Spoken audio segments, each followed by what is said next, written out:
everywhere ifra na ha mapụtachago kịta okwu oweleghị anya na ha niile nọchakwa na social media wee na-egere ihe ahụ ị na-ezuzu wee na-egere ihe ahụ unu na-akọtọrị wee na-egere ihe ahụ unu na-asịtọ funu unu enwe value for any time funu unu adịrịli prepared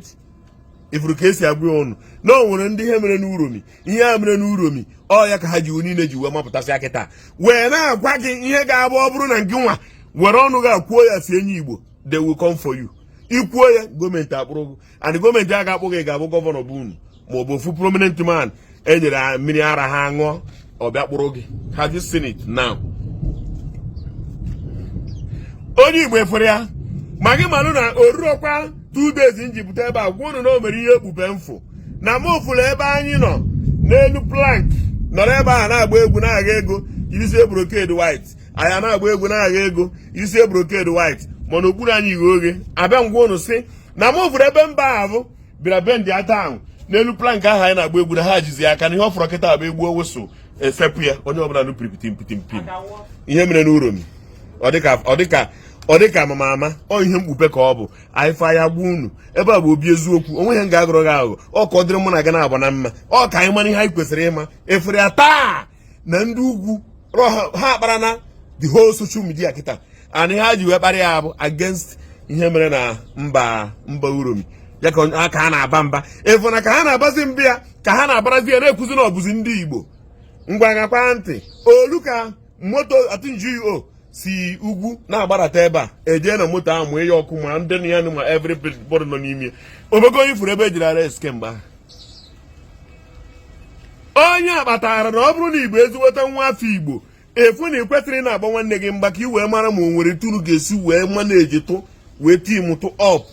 ịbatụ ụba ihe na-abatụrụ anyị very very important mana anyị niile ekposa a na-erifu na-eme onwe anyị otu a na-afụ gaga a na-emepụ otu a na-eburu agha ụlọ mana ire oghe oghe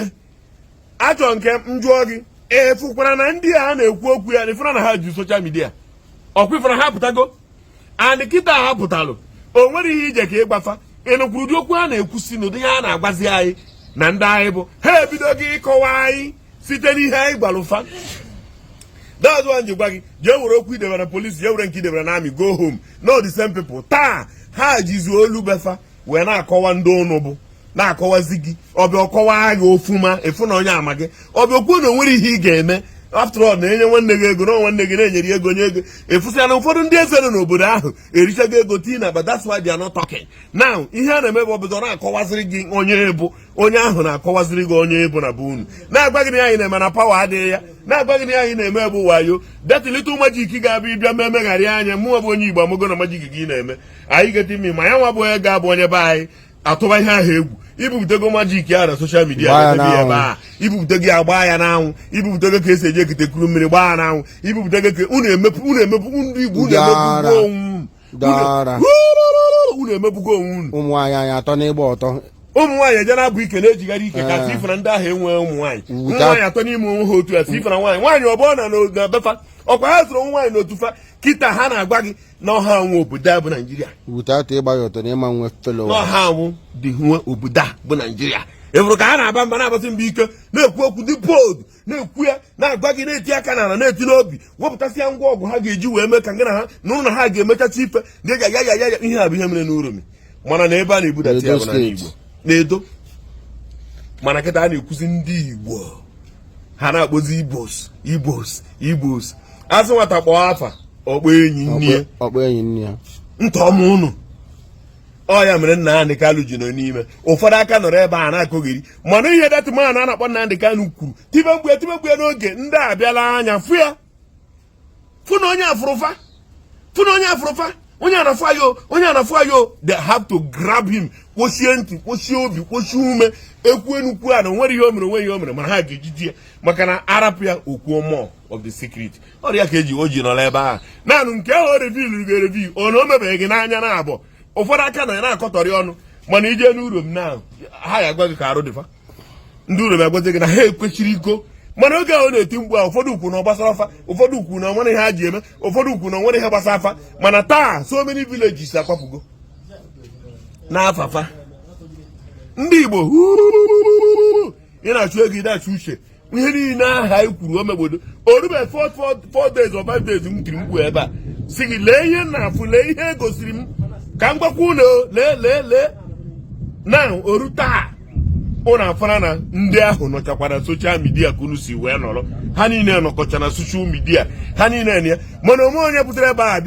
bịa nyaga ikpu ma ọ bịa mee ike otu a bụ ụmụ nwaanyị fa ụmụ nwoke o nwere onye pụtara kwuba okwu taịm ha ga-eji ekwu okwu eruole sọntịn emeele merụọ ha ahụ nke ha ji wee sịbazie ma gị malụ na nke ahụ na-eme na bụ unu o nwere ihe ha jiri ya wee kpọrọ ndị na-eji ekwepụtasị a na-ekwepụta akpụ a na-enye nnama no comment mana ndị o si n'aka karịsịa abụ ndị be anyị prominent men politicians anyị nwere n'ala Igbo unu ncha niile na-enye ihe unu mere onwe unu mana obi ibe mma bụ ọ na-eme ma ọ na-eme gị anyị ga-emecha kparata ma a ga-awụtara enwe ubi anyị ga-emesịa mmalụ ihe ahụ unu siri unu ike ịtawa ọnụ ngwa na-eko omelụ ndị be ha niile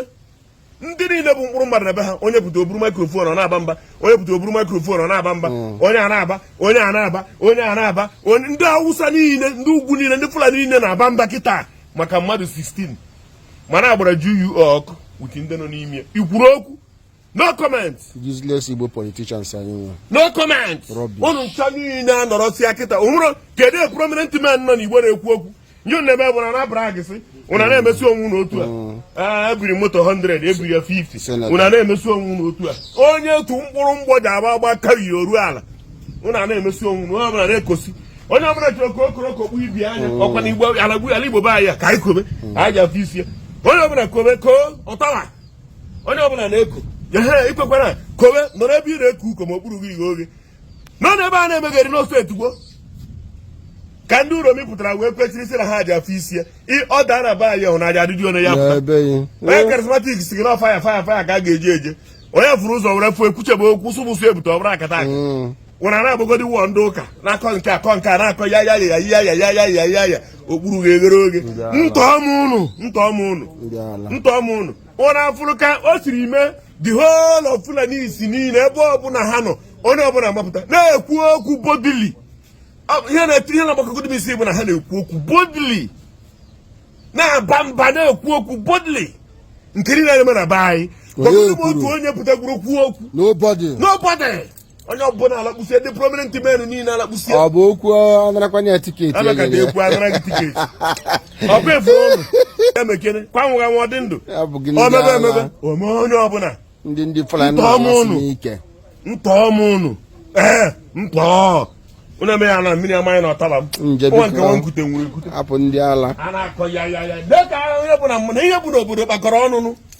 ndị ji long term project